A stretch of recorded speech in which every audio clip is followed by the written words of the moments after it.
그제 저녁에 잠을 자다가 너무 모기가, 요새 모기가 많잖아요. 내 팔과 발을 막 물어 뜯는 거예요. 그 잠을 못 자겠어요. 그래 뻘떡 일어났어요. 순간 일어나가지고 이거 모기 안 잡으면은 오늘 잠 못 자겠다는 생각이 들어가지고 그 모기채, 그 여러분 전기를 넣어가지고 하는 모기채 있잖아요. 그걸 가지고 찾아보니까 두 마리가 날아다니는 거예요. 두 마리 추적을 해가 다 잡아버렸어요. 다 잡고 난 뒤에 이제 잠을 자는데 그렇게 편안할 수 없어요. 편안하게 잤어요. 근데 여러분, 우리가 바른 신앙생활을 하는데 바로 살지 못, 신앙생활을 못하도록 원수가 누굽니까? 누굽니까? 다 같이 해보세요. 누굽니까?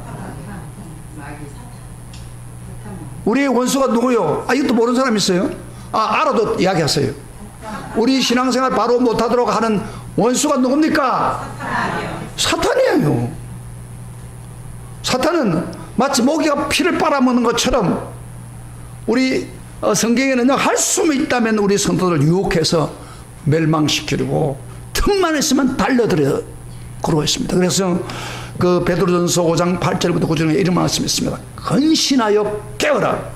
너희 대적 마귀가 우는 사자같이 두루다니며 삼킬 자를 찾나니 너는 믿음을 굳건히 하여 그를 대적하라. 사자가요, 굶주린 사자가 먹을 것을 찾고 배고프면 막, 사자도 배가 부르면 짐승도 안 잡습니다. 배고프면 막 굶주린 그 사람들은 하나도 걸리면 잡아 뜯겠다고 하는 그런 마음으로 사탄은 우리 성도들 한 사람 한 사람 지금도 우리 영혼을 빼앗아 가려고 발버둥을 치고 달려든다는 겁니다. 이거 제 이야기 아니에요. 성경 이야기예요. 물론 사탄은 우리 눈에 보이지도 않을지도 몰라요. 우리가 분별하지 못할 수도 있어요. 그러나 사탄은 지금 특별히 오늘 이 시간에 설교 듣는 순간에도 우리를 막 말씀 어떻게 막으려고 발버둥을 치고 있는 거예요.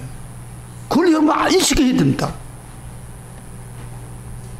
여러분, 우리가 요새 잠을 잔다고 해가지고 문 열어두고 잠 됩니까? 안 됩니까? 왜요? 왜 안 그래? 도둑놈이 들어오니까 문을 꽉 잠그고 자잖아요. 아니, 도둑놈 막으려고 문을 꽉 잠그면서 내 영혼을 빼앗아가려고 발버둥을 치고 오는 사자가 자는데 문을 잠굽니까? 자, 들어보세요. 그걸 안 한다 이 말이에요. 그러니까 영혼이 피폐되는 거예요. 제대로 믿지 못하는 거예요. 그래서 우리가 정신을 바짝 차려야 돼. 사탄이 눈에 보이지 않지만은 사탄이 분별하기는 우리가 어려울지 모르나 한 가지 확실한 전략을 통해서 우리를 유혹합니다. 그게 뭔지 알아요? 바로 사탄은 우리 영의 눈을 막아버립니다. 다른 예로서 여러분, 우리 인류의 조상인 하와를 속일 때 사탄은 어떻게 속였습니까? 이 선악과 따먹으면 하나님처럼 된다고 막 가슴 움직였습니다. 정욕을 가지고. 그럴 때에 그 하와가 그 시험을 받아들이고 시험에 빠졌을 때 하와의 눈에는 이렇게 말합니다. 그 창세기 보면은 여자가 그 나무를 본 적, 선악과를 보니까 먹음직하고 보암직하고 지혜롭게 할 것만큼 탐스럽게 한지라. 여자가 그 선악과를 따먹고 자기와 함께 있는 남편에게 주매 그도 먹은지라.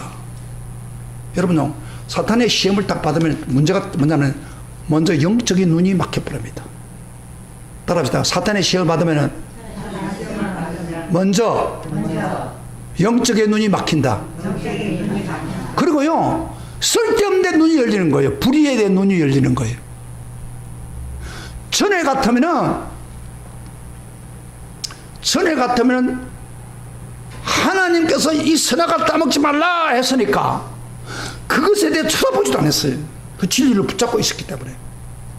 이거 따먹으면 죽으리라고 했으니까. 그런데 이 이제는 그게 탐스럽게 보인다고요. 요거 따먹으면 지롭다고 느끼는 거예요. 이게 잘못된 거 아니에요?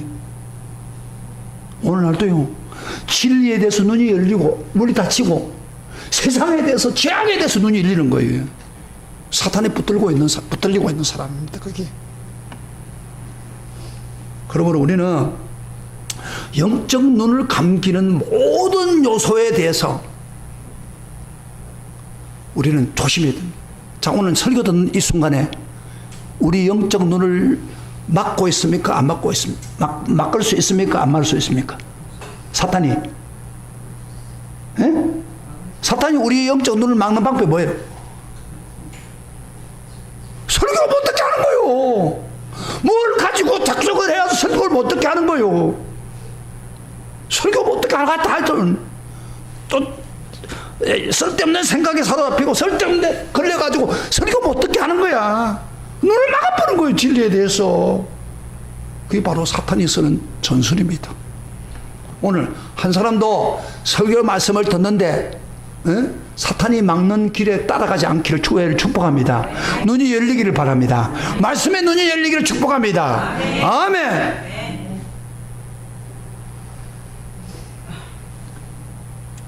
지금까지 우리가 그 세 가지 구원에 대한 그 하나님이 구원받는 사람의 세 가지 그 결과에 대해서 이야기했죠. 우리 기억나죠? 말씀이 자꾸 재설리는 건 이유가 있어요. 이거 계속 우리가 사용할 수 있는 겁니다. 어때요? 합평케 했다. 첫째, 합평은 뭐예요? 행복한 거예요. 합평을 할 때 행복한 거예요. 행복을 주었어요. 그 다음 두 번째로 기도의 문이 열렸다가 기도. 그래서 우리가 언제든지 기도하면은 하나님이 기도의 문을 열어주는 거예요. 세 번째로, 저번 주에 말씀처럼 뭐예요? 하나님의 영광을 바라보고 절구한다. 하나님의 영광을 바라보고 절구한다는 말은 무슨 말입니까?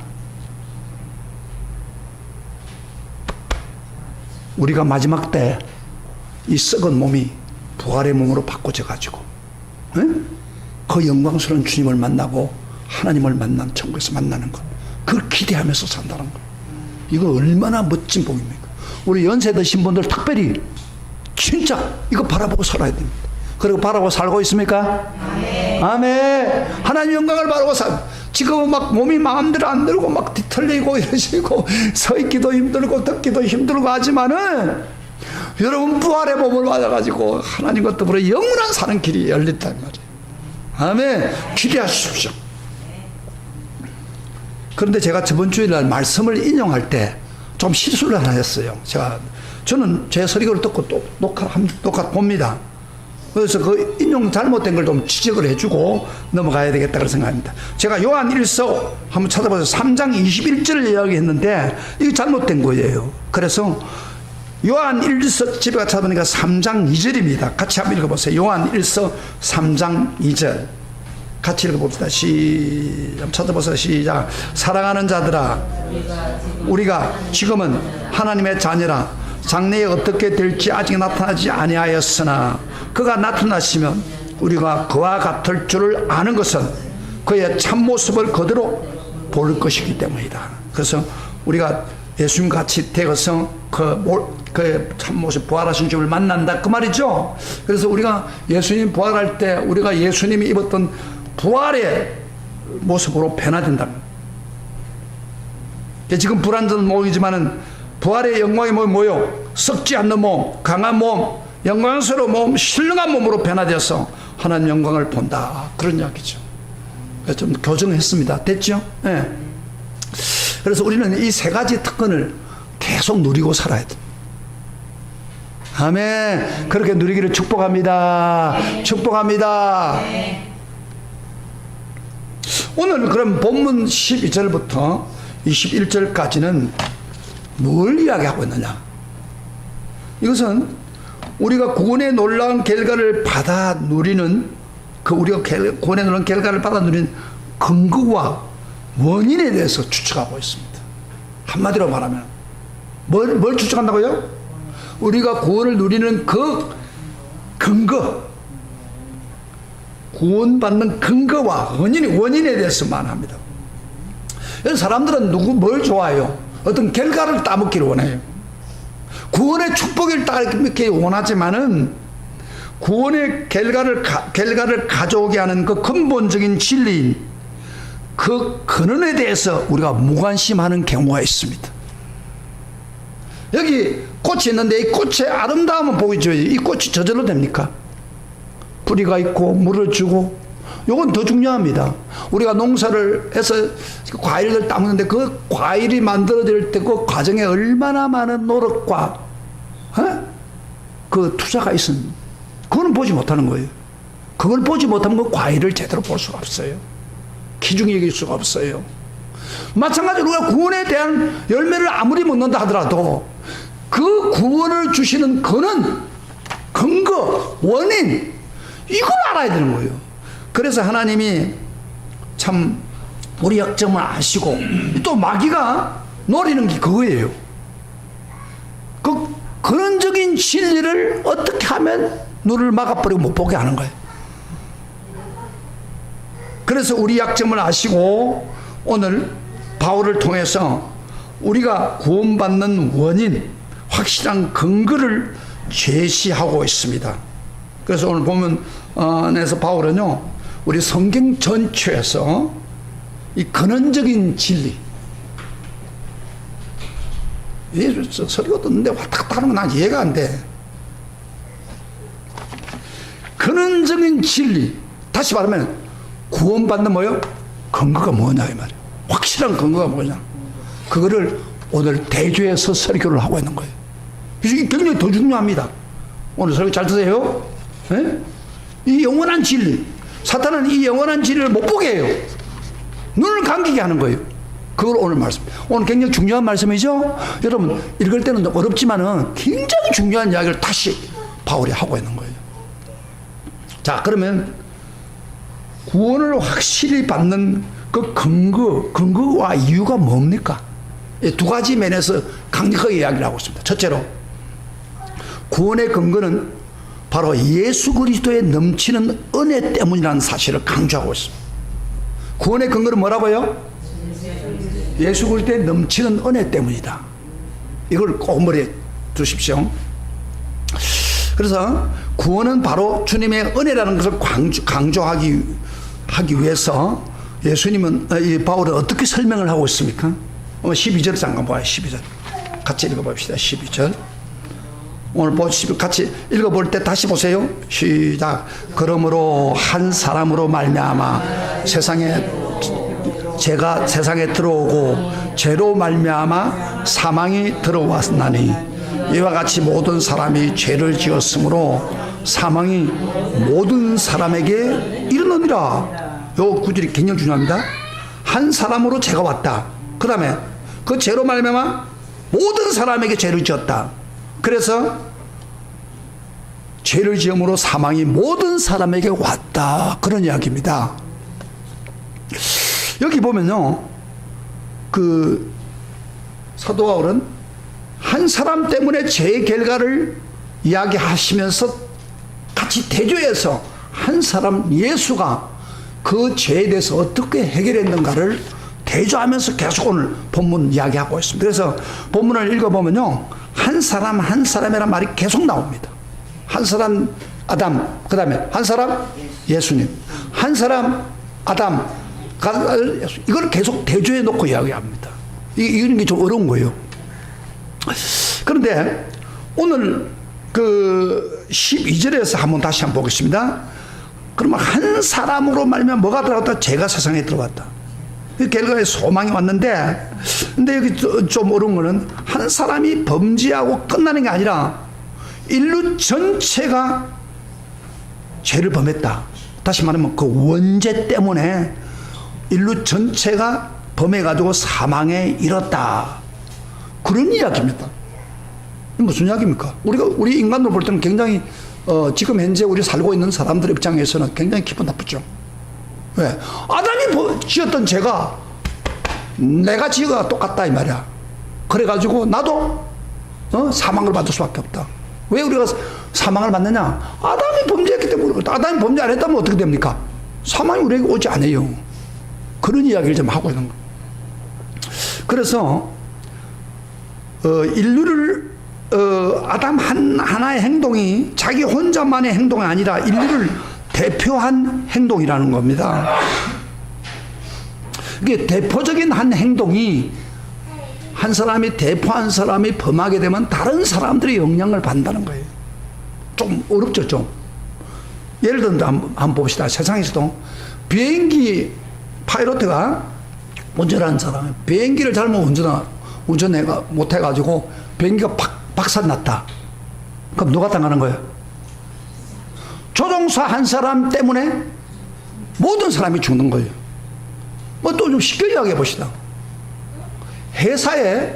한 회사의 사장이 잘 못하면 그 회사는 어떻게 돼요? 부도나면 월급도 못 받아요. 회사원들이 다 손해보는 거예요. 꼭 같은 거예요. 꼭 같은 원리가 통합니다. 원리와 하나님이 인간을 아담을 만들고 아바를 만들어 놓고 그들과 약속을 한 거예요. 언약을 했어요. 아담은 인간의 대표로 하나님과 언약을 했는데 그 언약이 뭐냐면은 창세기 2장 16절부터 17절에 제가 읽어보겠습니다. 여호와 하나님이 그 사람에게 맹하이르되 동산 각종 나무의 열매는 내가 임의로 먹되 선악을 알게 하는 나무의 열매를 먹지 말라. 내가 먹는 날에는 반드시 죽으리라. 하나님과 아담이 서로 약속을 한 거예요. 그런데 아담은 인간 대표로서 약속을 한 거예요. 그런데 아담이 그거 따먹었어요. 선악과를 따먹고 나니까 그 결과는 어떻게 됐습니까? 대표로 했기 때문에 온 인류에게 원죄가 흐르고 죄에 빠지게 되고 우리도 같이 범한 사람이 된 거다 그 말이에요. 그래서 사망이 왔다는 거예요. 그래서 죽음이 온 거예요. 우리 생명을 빼앗아가는 인간에게 죽음이 온 겁니다. 여러분, 죽음이 왜 사람들이 죽음을 두려워합니까? 그 이유는 완전히 사람을 가지고 있는 걸 다 앗아가버립니다. 여러분, 우리가 여행을 갈 때 남편이 여행을 갔을 때는 슬퍼합니까 안 합니까? 올 것이니까 뭐 슬퍼하지 않죠. 그런데 사람이 남편이 죽는다 할 때는 어떻게 돼요?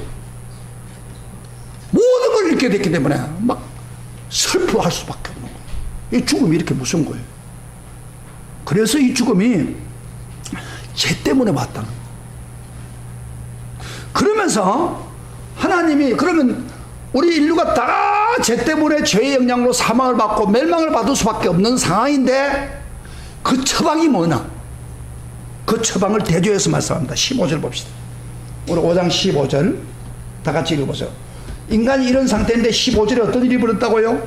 같이 읽어봅시다. 시작. 같이 읽어요. 시작. 그러나 이 은사는 그 범죄와 같이 아니하니 곧 한 사람이 범죄를 내서 많은 사람이 죽어선적 더욱 하나님의 은혜와 또한 한 사람 예수 그리스도의 은혜로 말미암아 선물은 많은 사람에게 넘쳐느니라 했습니다.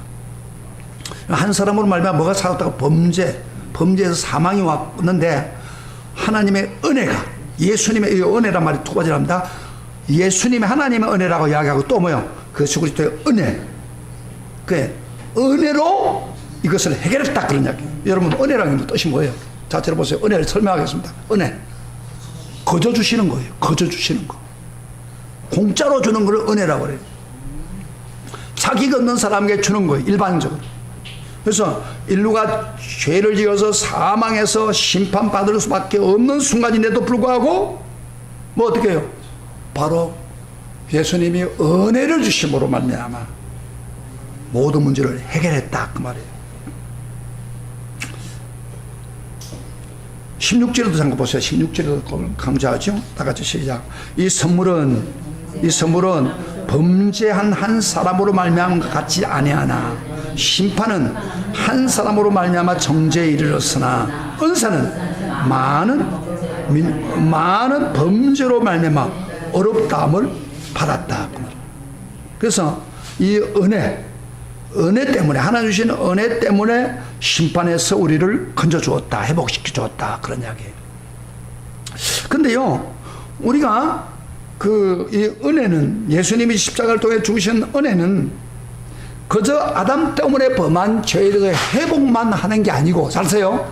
회복만 하는 게 아니라 하나님의 은혜의 회복 이상이 내포되어 있는 겁니다. 여러분요, 은혜가 그만 아담 이브리가 범죄한 것을 용서해 주는 것으로 끝나는 게 아니라는 거예요. 그래서 용어에 보면은 15절에 다시 한번 봐요. 15절에 이런 말 있죠. 15절에 또한 한 사람 예수 그리스도의 은혜로 말미암아 선물은 뭐요? 많은 사람에게, 그 다음에 나오는 단어가 뭐요?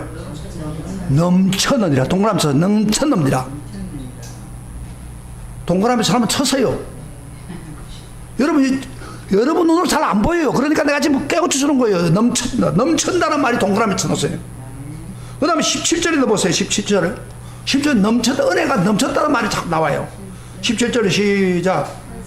한 사람 범죄로 말미암아 사망이 그 한 사람을 통해서 왕노로 가하였은저 더욱 은혜와 의의 선물을 넘치게 받는 자들에게. 한 번 예수 그리스도 생명을 왕노로 한다. 여기도 넘치단 말이죠. 내가 오늘 여기 마치고 났네. 우리 성경 보면서 물을 겁니다. 제가 잘 보세요. 말씀을 들어요. 넘친다는 것. 여러분, 넘친다는 말 보시고, 은혜가 그만 있어서 그 문제를 해결했다 그런 게 아니고, 그 죄로 말미암아 받은 나쁜 영향이 있잖아요. 사망. 이것을 완전히 넘치는 은혜로 해결했다 그런 이야기예요. 그럼 단지 죄에 대해서 회복 이상의 것을 준다는 거예요.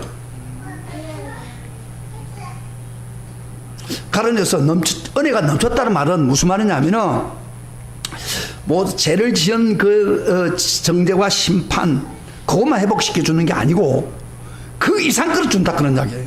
제 가론에서 요새 지금 폭우가 막 쏟아져 가지고 막 집들이 물에 되고 막 그러잖아요. 물에 내려가고 막 그러잖아요. 뭐 집 파서전되고.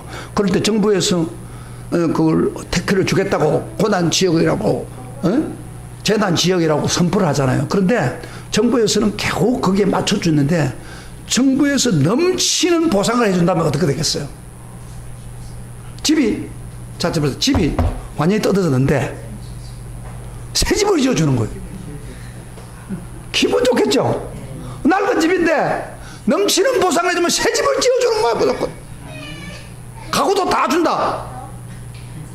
그러면 손에 다 잊어버리겠습니까? 안 읽겠습니까? 다 잊어버리죠. 하나님의 은혜가 그렇게 준다는 거예요. 우리가 죄를 지어서 인류가 다 사망하고 멸망받는데 하나님이 넘치는 은혜를 주어서 그걸 잊어버릴 정도, 그걸 극복할 수 있도록 준다 그런 이야기예요. 할렐루야. 얼마나 감사한 이야기예요. 지금 그 이야기를 하고 있는 거지. 넘친, 영어로 보니까 how much more 그렇게 말해요. how much more. 얼마나 많은 은혜가 넘치느냐 그렇게 표현하고 있는 거예요. 그래서 우리 은혜는, 하나님 주신 은혜는요, 인간의 한 사람이 지었던 죄에 대해서 막 그것을 넘어서고 넘쳐서 해결하는 그런 측면에서 풍성한 넘치는 은혜라 그렇게 표현했습니다. 그래서 풍성한 넘치는 은혜를 구체적으로 한번 예를 한번 들어보겠습니다. 오늘 성경에 나와요. 여러분 여기 여러분 보면 잘 안 보여요. 그런데 내가 보여드릴게요. 17절 봅시다. 아까 읽었던 거 17절에 바로 17절에 뭘 주겠다고 그랬어요? 한 사람으로 말미암아서 그 사람도 왕노로 날고 그 다음에 은혜와 의의 선물을 넘치게 하는 자들. 의의 선물, 동그라미 의의 선물을 준다 그런. 여기 의의 선물을 준다는 건 무슨 말이에요? 죄를 지은 사람한테 회복시키는 것은 죄를 용서해 주는 거예요. 그런데 하나님은 넘치는 은혜를 주면서 죄만 해결해 주는 게 아니라 뭘 해준다고요? 그에게 어렵다 하는 선물을 준다. 칭의를 준다. 어렵게 해준다. 우리가 저번주에 이 설교, 저번에 한번 설교했던 기 때문에 내가 더 자세히 설명합니다. 우리가 구원받는 것은 뭐예요? 하나님이 justification, 어렵게 해줌으로써 구원받았다. 이거 얼마나 넘치는 은혜입니까? 할렐루야. 여러분, 죄를 지었으면, 보세요. 이런 이야기입니다. 죄를 지었으면 용서는 구하면, 그래, 죄 내가 해결하고, 잊어버리라. 나 용서해줬다. 그런 게 아니라, 그것만 용서해주는 게 아니라, 다른 선물까지 안겨준다, 이 말이에요. 의인으로 인정해준다, 이 말이에요. 할렐루야. 이게 넘치는 애 아닙니까? 또 보세요. 좀 더 성경에 보세요. 19절. 19절에 또 같이 읽어봅시다. 19절.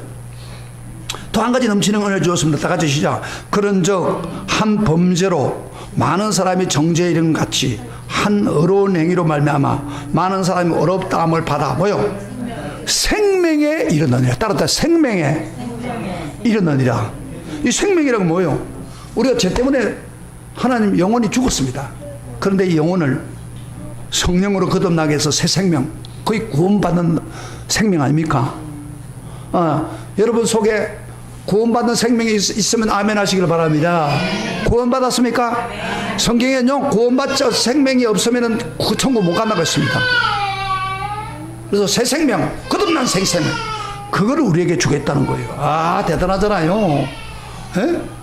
그 다음에 또 세 번째로, 더 넘치는 은혜 또 하나 더 줍니다. 세 가지 줍니다. 21절. 21절 다 같이 시작. 예수 그리스도로 말미암아. 그 다음에 영생에 이르게 하려 함이라. 그렇죠? 영생이라는 동그라미를 쳤어요. 영생은 뭐예요? 물론 생명과 좀 비슷하지만은 영생이라는 것은 단순히 죽은 영혼이 살아나는 생명을 보다도 천국에서, 영원한 천국에서 영원히 죽지 않는 특권을 누리고 산다 이 말이에요. 하나님과 더불어 영원히 산다. 기가 막힌 거 아니에요. 그래서 여기에 은혜가 넘치는 하나님 은혜는 세 가지 놀라운 선물을 줬죠. 뭐요? 옷을 어렵게 하고, 그 다음에 새 생명을 주고, 그 다음에 뭐요? 영원히 사는 영생을 주었다.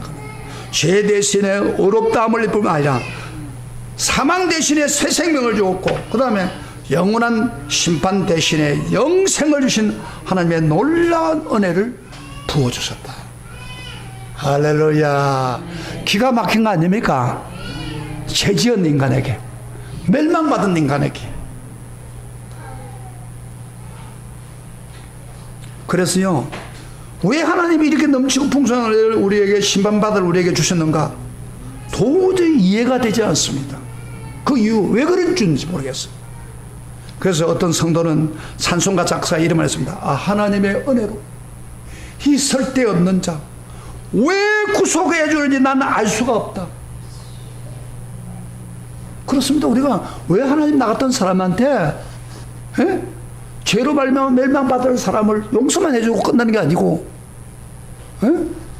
어렵게 해주고 새 생명 주고 그리고 영원히 사는 영생을 우리에게 주었다 이 말이에요. 기가 막힌 거 아니에요? 기가 막힌 거죠? 아멘. 이 넘치는 은혜를 주었다 그래요. 오늘 이 설교 들으면 감동이 돼 가슴이 뜨거워지는 거예요. 그 한 가지 그 이유가 뭔 것 같아요? 이건 바로 하나님의 큰 사랑 때문에 된 겁니다. 그래서 앞에 로마서 5장 5절에 보면 하나님이 큰 사랑을 부어주었다. 하나님의 큰 사랑은 뭘 이야기한다고 했어요? 아가페적인 사랑입니다. 아가페적인 사랑이 뭐냐면 그저 주시는 사랑, 조건과 상관없이 주시는 거. 우리 예수 믿는 사람들 조건이 있어서 예수 구원받아요? 제가 볼 때는요, 조건이 더 없어요. 불신자보다도. 불신자는 똑똑한 사람 많아요. 돈 많은 사람도 많아요. 근데 우리는 뭐 돈이 많습니까? 똑똑합니까? 서울대학을 나왔습니까? 서울 나오란 말이 아니야. 아, 정말 아이쿠가 뭐 160, 70입니까? 오히려 그들은 못해요. 그런데 우리가 뭔데 하나님이 우리에게 어렵다함을 주시고 새 생명 주고 그리고 영생을 주고 할렐루야 아멘. 이거를 체험한 사람은, 이것을 믿는 사람한테는 가슴이 뜨거워지는 겁니다. 지금 그 이야기를 좀 하고 있는 거 지금 여기서 내 이야기는 아니잖아요. 넘치도록 주었다고 하잖아요. 바로 하나님의 뜨거운 그 사랑에서 우리에게 그 은혜를 주었다는 겁니다. 그래서 우리는 이 넘치는 은혜를 받는 사람은 반응이 뭘 해야 돼요? 하나님께 감사할 수밖에 없어요. 어떤 일이 있어도 이 넘치는 사랑 때문에 감사하는 거예요. 할렐루야 아멘. 감사가 넘치기를 축복합니다. 그러나 이 진리를 모르는 사람은요, 감사보다도 뭐예요? 불평부터 하는 거예요. 이 구원 영생 다 받아놓고도 조금 힘들면 아이고 힘들어 죽겠어, 애가 왜 아파가지고 이러고 뭐가 왜 이렇게 틀어지고 뭐가 안 돼 오만하는 거예요. 이게 바로 근원적인 진리를 모르기 때문에 일어나는 거예요. 근원적인 진리를 아는 사람은 내가 힘들고 그런 거 아무 상관없는 거예요. 더 중요한 걸 우리에게 주었으니까. 할렐루야. 여기에 감격하 축복합니다. 아멘. 요거 지금 성경에 이야기하고 있는 거예요. 눈을 열어서 이 진리를 보라는 거예요. 그 다음에 두 번째로 우리를 구원을 주시는 근거는 바로 은혜뿐 아니라 예수 그리스도의 절대적인 순종에 근거했다는 겁니다. 두 번째는 뭐라고요? 구원의 근거는 예수 그리스도께서 절대적인 순종에서 시작됐다는 겁니다. 19절 봅시다. 19절. 성경 한번 찾아봐주세요. 19절. 성경에 근거해서 지금 말씀하고 있는 거지. 지금 보세요. 시작. 같이 읽읍시다. 소리를 내어서 시작. 한 사람이 순종하지 아니함으로 많은 사람이 죄인 것 같이 한 사람이 순종하심으로 많은 사람이 의인이 되리라. 아담이 불순종해가지고 우리 같아 죄인 된 거 알죠? 그런데 한 사람 예수가 순종해서 우리 많은 사람들이 우리가 의인이 되고 은혜를 받게 됐다. 그런 이야기예요. 여러분 한번 물어볼게요. 순종이 쉬워요? 불순종이 쉽습니까? 하나님께 순종하는 게 쉬워요? 불순종이 쉬워요? 죄 짓는 게 쉬워요? 죄 안 짓는 게 쉬워요? 솔직하게 이야기해요. 솔직히. 사람이요. 불순종하는 게 쉬워요. 그만 하면 되니까. 그러나 순종하는 건 쉽지 않아요. 그 다음에 어렵게 사는 거 쉽지 않아요. 왜 불의를 합니까? 그 대부분은 그 불의를 하면 쾌락이 있어. 쾌락. 일시적인 쾌락. 그래서 그 모세는 그런 이야기를 하잖아요. 선택할 때 모세보고 그러잖아요. 모세가 왜 선택했느냐? 그러냐? 하나님 백성과 고난받는 것을 잠시 죄악의 낙을 누리는 것보다 더 좋아했다. 여기 보면 죄악의 낙이라고 했죠. 죄를 지으면은 낙이 와요. 쾌락. 그런데 그게 잠시라고 그래. 잠시. 그래서 우리가 쾌락을 빠지면은 그게 잠시 오는 잠시 좀 죄 지으면 좋은 것 같이 보이지만 금방 없어져 버려요. 그러나 순종은 굉장히 힘듭니다. 고통스럽습니다. 순종하는 게. 하나님 뜻대로 순종하는 게 쉽지 않아요. 그런데 놀라운 사실은 순종을 하면은 처음에는 힘든데 이게 엄청 좋은 것으로 축복으로 이어져 나간다는 거예요. 순종이. 처음에는 좀 힘들죠. 그러나 이건 엄청 좋은 일이 벌어져요. 자, 예를 한번 들어볼까요? 예수님이 절대적 순종을 했기 때문에 우리가 구원받았다고 했는데 예수님의 순종을 한마디로 성경은 이렇게 표현하고 있습니다. 한번 찾아보세요. 히브리서 5장 8절 보세요. 히브리서 5장 8절. 신약성경 5장 3절. 히브리서 5장 8절에 예수님이 어떻게 순종했나 봅시다. 찾았습니다. 히브리서 5장 8절에 이렇게 말합니다. 같이 읽겠습니다. 시작. 그가 아들이면서도 받으실 고난으로 순종함을 배워서 그 다음에 온전하게 되소서인즉 5장 8절 자기에게 순종하는 모든 자에게 영원한 구원의 근원이 되셨다. 그렇죠? 예수님이 그 이 세상에 와서 순종함을 배워가지고 온전하게 순종해서 결국에는 모든 믿는 사람에게 구원의 근원이 됐다. 그렇죠? 여러분요, 예수님은 하나님 아들이지 않습니까? 하나님 아들이 전적으로 순종했다는 겁니다. 그런 하늘 보좌를 버리고 이 땅에 왔어요. 아버지께 순종하기 위해서 온 거예요. 인류를 위해서 구원하려고 하는 구원의 경륜을 이루기 위해서 하나님 아들이신 예수님께서 이 땅에 오셨어요. 하늘 보좌를 버리고 그리고 여자에게 나시고 말구에 태어나시고 그리고 사는 것도 나사렛 조그마한 시골촌에서 고통스러운 삶을 목수의 아들로 살았고 그의 모든 삶은 하나님 율법에 전적으로 순종하고 살았고 자기의 가난 구약의 모든 말씀을 다 순종했고 마지막 우리와 나와 여러분의 죄값을 대신해서 지불하기 위해서 하나님이 예언한 대로 십자가에 죽으신 것은 바로 하나님의 뜻에 순종한 것입니다. 예수님이 능력이 없어서 죽은 게 아닙니다. 하나님의 뜻을, 약속한 하나님 말씀 구원을 이루기 위해서 순종하면서 죽은 거예요. 그래서 빌립보서 2장 6절부터 8절에 이런 말씀이 있죠. 그런 근본 하나님 본체시나 하나님과 동등됨을 재앙으로 여기지 아니하시고 오히려 자기를 비워 종의 행체를 가지사 사람들 같이 되셨고 사람의 모형으로는 다 자기를 낮추시고 죽기까지 복종하셨으니 곧 십자가에 죽으심이라. 하늘 보좌를 버리고 하나님과 동등함을 시하지 않고 십자가에 죽기까지 했다. 그래서 십자가는요, 그분의 순종의 결정에 이릅니다. 예수님이 십자가에 피를 흘리고 그 말할 수 없는 고통을 당했을 때 골고다 언덕에 부활의 피를 뿌리면서 죽어야 할 이유도 하나도 없는 그분이 십자가에서 엄청난 죽음을 수용한 이유는 바로 구원을 위해서 하나님께 100% 전적으로 순종한 거예요. 그렇기 때문에 우리에게 구원이 온 거예요. 구원이 뭐 그저 10원에 뭐 이런 모자라는 게 구원 아닙니다. 우리가 전도해 보면요, 나 구원 받으라 그러면 나 구원 필요 없어요. 그런 사람이 있어요.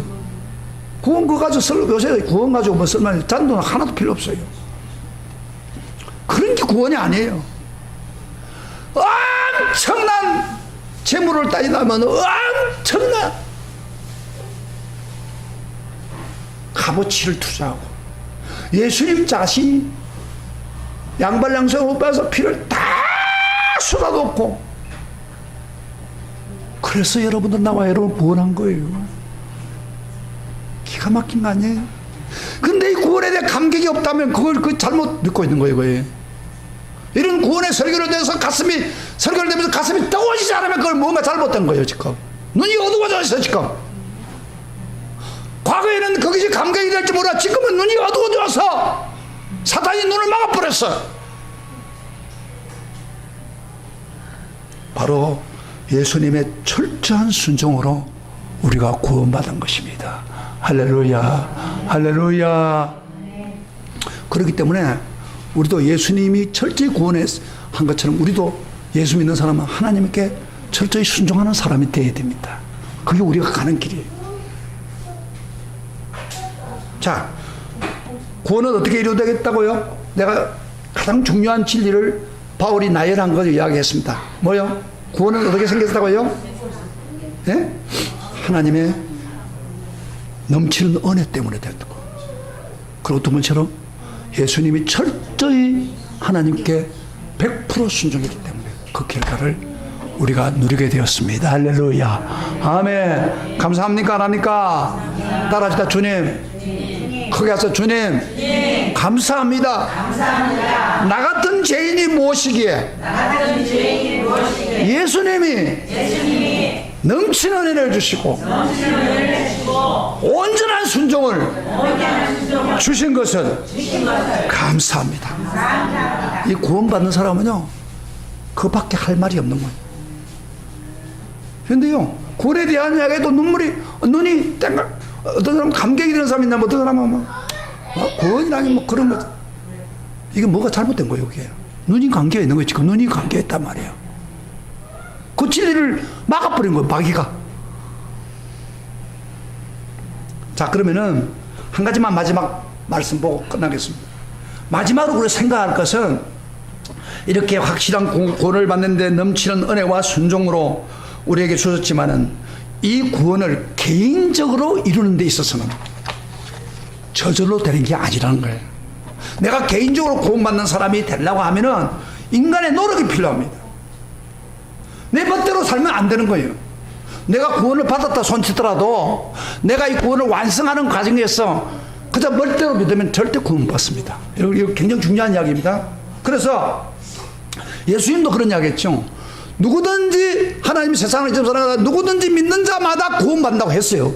맞아요. 그거 틀리면 안 돼. 그런데 예수님이 똑같은 예수님이 말세에 대한 교훈을 하시다 이렇게 이야기했어요. 누구든지 이 믿음을 가지고 끝까지 견디지 아니하면 구원받을 수 없다. 그랬어요. 똑같은 예수님입니다. 그 말은 무슨 이야기입니까?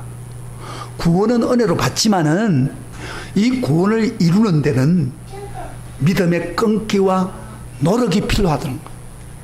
그런데 여기서 많은 사람이 나답하고 싶어하는 거예요. 그래서 구원이 이루어지지 않은 사람 많습니다. 한때 은혜 받았어요. 한때 진리를 알고 아멘 했어요. 예수 영접했어요. 근데 지금 구원을 못 받아. 떨어졌어. 돌아오지도 않아. 그것은 인간이 해야 될 반응에 대해서 제대로 하지 않기 때문에. 하나님의 구원은 하나님 단독으로만 하지 않습니다. 단독으로 시작하지만은 결과는 우리가 어떻게 그것에 반응하느냐에 따른 거예요. 자, 그러면요, 인간의 노력이 필요하다는 것을 우리가 한번 17절을 다시 봐요. 17절을 읽어보면서 17절과 21절에 암시하고 있습니다. 17절 같이 한번 읽어봅시다. 다 같이 시작. 여러분 발견해 보세요. 한 사람의 범죄로 말미암아 사망이 그 한 사람을 통해서 그 다음에 왕노릇하였은즉 그 다음에 더욱 은혜와 진리의 선물 넘치게 받는 자들을 한 분 예수를 통해서 생명 안에서 왕노릇하여, 동글만 쳐요. 왕노릇한다는 말이 있죠. 21절도 갑시다. 시작. 이는 죄가 사망 안에서 왕노릇한 같이 또한 어로 말미암아 왕노릇하여 우리 주 예수 그리스도로 말미암아 영생에 이르게 한다. 그래서 보세요. 이 따라합시다. 왕노릇한다. 이 말이 우리가 평소 때 쓰는 말이에요. 왕노릇한다. 이 잘 안 들어오는 이야기예요. 그래서 왕노릇한다는 말을 쉬운 말로 풀면 무슨 말이냐면은 지배를 받는다. 그러나 지배를 받는다. 통치를 받는다. 그런 의미입니다. 왕이 멋대로 하잖아요. 왕노릇. 그러니 통치를 받. 그래서 이걸 지어가지고 이 말씀을 정리해야 됩니다. 우리가 죄 가운데 있을 때 뭐요? 사망의 왕노릇 한다는 말은 사망의 지배를 받고 산다 그 이야기예요. 그래서 사망의 지배를 받고 있는 사람들이 결국에는 뭐요? 사망을 지배받아가지고 육신이 죽고 영혼이 멸망받는 거예요. 그러니까 불신자들은 어떤 사람들이에요? 사망의 왕노릇한 사람이에요. 사망의 지배를 받고 사는 거예요. 지금 그러니까 놀러가고 하고 싶으면 다 하죠. 주의다. 그럼 어디 가요? 결국 사망의 지배를 받아가지고 영혼이 멸망으로 가는 거예요. 그런 사람 안 되기를 주의 이름 축복합니다. 축복합니다. 그럼 우리는 뭐요? 우리는 무엇의 왕도로 받아야 돼요? 오늘 생명의 왕도로 한다. 생명의 왕도. 생명의 왕도로 한다고 해서 무슨 말이에요? 생명의 지배를 받는 거예요. 영생의 지배를 받고 사는 거예요. 우리 모두가 사망의 지배를 받지 않고 영생의 지배를 받고 영생을 따라가는 거예요. 근데 영생을 따라가는 사람한테는 자동적으로 따라가야 될 것이 21절에 어의 왕노릇 한다. 어를 따라가 지배를 받는다 그 말이에요. 그러니까 두 가지가 나오죠. 생명의 지배를 받는다고 해놓고 구원받는 사람을 그 다음에 뭐예요? 어의 지배를 받고 산다. 그렇게 표현하고 있습니다. 그러면 어의 지배를 받았으면 어렵게 산다 그 이야기예요. 저 어의 지배를 받는다 말은 조금 어려운 말인데 조금 설명할게요. 목사님, 우리가 예수 믿고 난 후에 죄 한 번도 안 짓습니까? 다 짓죠. 우리도 지어요. 목사도 지어요. 그러면 어의 지배를 어떻게 받아요? 어를 통치받아야 되는데 우리가 가끔씩 죄도 짓고 실수해요. 그러나 잘 보세요. 예수 믿는 사람은 뭐예요? 어의 지배를 받고 생명의 지배를 받는 사람 빨리 회개해야 돼요. 회개하면서 주님 용서해 주세요. 그렇죠. 요즘은 어떤 사람은 그래요. 죄를 짓기도 전에 죄 지으면서 용서해 주세요. 그러면 용서가 아니에요. 그거는 하나님 앞에 금방 짓는 이야기예요. 죄 안 지고 죄를 지으면서 하나님 용서해 주세요. 그러면 안 돼요. 죄를 지어놓고 실수해서 지었을 때 용서를 구하는. 그래서 빨리 어렵게 되는 거예요. 그렇게 해서 계속 의의 지배를 받고 잘못했더라도 다시 돌이키고 회개하고 바른 길로 가는 거. 그 의의 지배. 의의 지혜를 받으려면 어떻게 됩니까? 의의 지배를 받으려면 생명의 지배를 받고 의의 지배를 받으려면 진짜 의인 뭐요? 하나님 말씀의 지배를 받아야 돼요. 그래서 우리가 성경 말씀이 중요하다는 거예요. 제가요 성경 말씀을 강조하는 이유가 뭐냐면은 하나님이 이 성경 말씀을 참 귀중한 말씀을 놨단 말이에요. 우리 믿음이 어디서 와요? 공중에 떨어집니까? 떨어져 믿음이 공중에 떨어져요? 땅에 솟아나요? 누구한테 감정 안 묻었고 믿음이 생겨요? 어디서? 믿음 어디서? 하나님 말씀을 듣고 보고 하나님 말씀을 듣는 가운데 됩니다. 따라합시다. 믿음은 하나님 말씀을 보고 듣고 순종할 때 믿음이 생긴다. 믿음을. 그래서 제가 여러분한테 그 믿음을 살리기 위해서 자꾸 설교를 열심히 하라는 또 들으라는 거예요. 그래서 할 수 있으면은 계속 마셔야 돼. 혼자 읽고 있는 게 좋겠죠. 그러나 주일 낮에 한 번만 와는 이 설교에 들으라 이 말이야. 그래야 어려운 삶을 사는 거예요. 아, 내가 잘못이 무엇인가 깨닫게 되는 거예요. 그래서 생명의 길을 같이 가는 거예요. 그러다가 생명의 길을 가다가 어렵게 가다가 결국에는 뭐예요? 천국으로 가는 거예요. 할렐루야. 그러나 불신자는 사망의 지배, 죄악의 지배로 따라간다. 근데 마귀가 해야 될 그 하나가 뭐겠어요? 우리가 생명의 지배를 받고 의의 지배를 받고 사는데 자꾸 우리를 눈을 가려가지고 어떻게 한다고요? 멸망의 지배로, 사망의 지배로 받게 하는 거예요. 아담 이브가 창조되었을 때 마음껏 살 수 있는 생명의 지배를 받고 살았습니다. 그러나 사탄이 와서 하나님 법을 눈을 가리고 시험해가지고 이제 생명의 법을 따라가지 않고 사망의 법을 따라가서 아덴 노소 쫓겨나서 멸망의 길로 간 거예요. 똑같아요. 똑같아요, 우리가. 제 집에 저희 집에 페르시안 예쁜 흰 고양이가 있습니다. 우리 지연이가 독일에서 공부하다가 새끼를 가져왔어요. 지금 한 10몇 년이 지났죠. 근데 굉장히 털이 이쁘고 애가 영리해요, 고양이가. 그래서 꼭 화장실 갈 때만 딱 가고 그래요.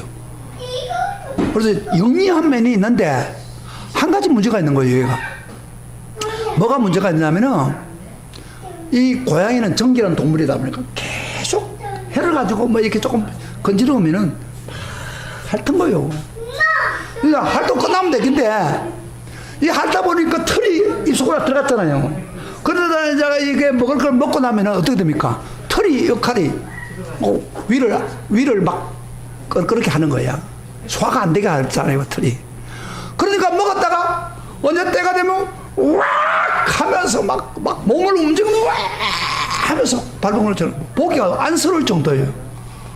그걸 토해버린 거예요. 토하고 나야 토하고 나눠야 막 죽는다고 막. 그 다음부터 먹지도 않아요. 먹으라. 그럼 몇 시간 있다가 그 다음에 결국 정신을 차리는 거예요. 그래서 내가 너무 안타까 와가지고 우리가 닦아주는 게 중지가 아닌 게 아니라 그러면 털을 이렇게 막 할 때 야 이봐 하지마 하지마 그러면 또 안 한 채로 또 뜯는 거야. 또 하는 거예요. 어느 때 막 때리기도 하고 막 그 엄포를 놔도 계속 하는 거예요. 좀 또 토하겠구만. 근데 요새는 인터넷 제가 설교 준비하고 있으면 그 책상 높이 나가지고 그 옆에 앉아 있는 거예요. 앉아가지고 하지마 뭐 이러면 이따가 좀 이따가 또 그래 아무리 설득해도 안 돼. 그래서 내 생각에 성경 말씀이 생각이 나는 거예요. 종기에 차나 깨닫지 못한 자는 짐승과 같다. 따라합시다. 종기에 차나 따라해요 크게. 종기에 차나 깨닫지 못하는 자는 짐승과 같다. 무슨 이야기입니까 그게? 우리가 구원받아가지고 잘 보세요. 구원의 놀라운 감격 종기에 채세요. 그렇지만은 깨닫지 못한 사탄의 유혹을 받아가지고 우리가 눈이 어두워졌다 이 말이야. 진리에서 어두워져서 과거의 은혜도 받았어. 하나님 믿어. 그러나 지금은 눈이 어두워서 깨닫지 못해. 진리를 전해도 깨닫지 못해. 진리를 말씀해도 내 것이 아니야. 짐승 같은 거예요. 그 이야기입니다. 종기에 처하나 깨닫지 못한, 눈이 가리니까 깨닫지 못하는 거예요. 그 사탄이 덫에 걸리고 있는 거예요. 사랑하시는 성도 여러분, 이 짐승 같은 사람 없습니까? 한때 은혜 받았습니다. 한때 구원 받았습니다. 지금은 하나님 말씀에 눈이 어두워지지 않았습니까? 다른 세상 것 때문에 이 짐승처럼 밀어나지 않습니까? 안 먹으면 되는데, 그거 안 빨면 되는데, 말씀을 통해서 계속 바르게 가라고 하늘에도 불하고 세상에 빠져가지고 뭐 핑계대고, 사탄은요 여러 가지 방법으로 핑계를 만들어서 눈을 막게 합니다. 눈에 막혀버린 거예요. 빨리 깨닫기를 축복합니다. 다시 깨닫기를 바라는. 그리고 우리가 근본적인 진리를 사탄은 막고 있습니다. 구원은 어디서 왔다고요? 구원은 하나님의 풍성한 넘치는 은혜부터 시작된 겁니다. 구원은 어디서 왔다고요? 예수님이 하늘 보좌를 버리고 전적으로 순종하는 그 순종의 대가로 우리가 구원받았습니다. 그러나 한 가지 몫은 하나님이 구원을 줘도 우리가 반응하지 않으면, 우리가 주님을 붙잡지 않으면, 우리가 주님을 붙잡고 나아가지 않으면 구원은 이룰 수가 없습니다. 사탄의 덫에 잡혀버리면 믿음에 떠나버린 사람 저는 많이 보았습니다. 그렇게 안 되기를 주의 이름으로 축복합니다. 축복합니다. 눈이 열려서 하나님 세계를 바라보고 하나님 앞으로 달려가는 성도 되시기를 축복합니다. 우리 다 같이